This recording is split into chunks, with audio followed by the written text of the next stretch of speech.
जरूरतें एक तय क्रम में चलती हैं। कुछ लोगों की सबसे बड़ी चिंता पैसा कमाना और अपनी बुनियादी ज़रूरतें पूरी करना होती है, जबकि कुछ लोग प्यार और रिश्तों में ज़्यादा दिलचस्पी लेते हैं। वहीं कुछ लोग अपने करियर, पहचान और आत्मसम्मान को सबसे ऊपर रखते हैं। यह समझना कि कोई व्यक्ति किस स्तर पर है, हमें यह जानने में मदद करता है कि वह किन चीज़ों से सबसे ज़्यादा प्रेरित होगा और उसका व्यवहार कैसा रहेगा। मनोवैज्ञानिक अब्राहम मास्लो ने इसे बेहतर तरीके से समझाने के लिए ज़रूरतों का एक क्रम बनाया, जिसे मज़लोज़ हायरार्की ऑफ नीड्स कहा जाता है। इसमें इंसान की ज़रूरतों को 5 स्तरों में बांटा गया है।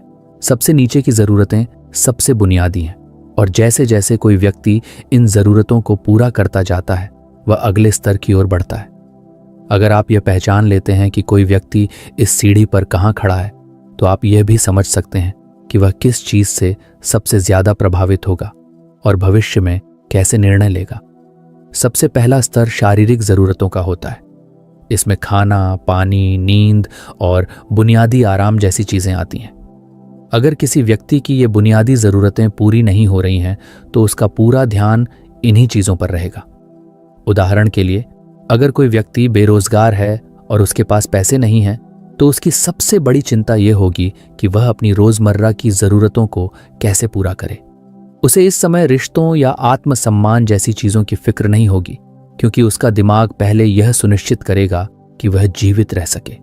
अब सोचिए, अगर कोई इंसान खाने के लिए संघर्ष कर रहा है और आप उससे यह कहें कि उसे अपने आत्मविकास पर ध्यान देना चाहिए, तो क्या वह इसे गंभीरता से लेगा?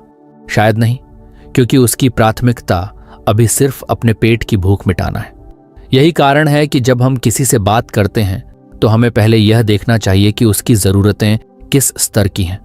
अगर कोई इंसान बुनियादी ज़रूरतों को पूरा करने में लगा हुआ है, तो उसे किसी बड़ी प्रेरणा की बात करने से पहले उसकी मौजूदा स्थिति को समझना ज़रूरी है।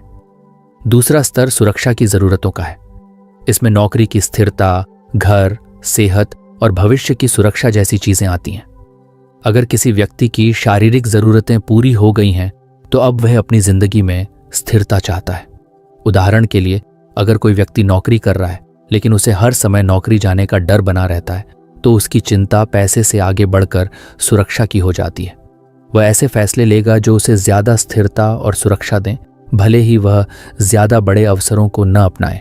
अब अगर आप किसी ऐसे व्यक्ति को देखते हैं जो बहुत सुरक्षित महसूस करता है, तो आप नोटिस करेंगे कि वह रिस्क लेने में ज़्यादा सहज होगा।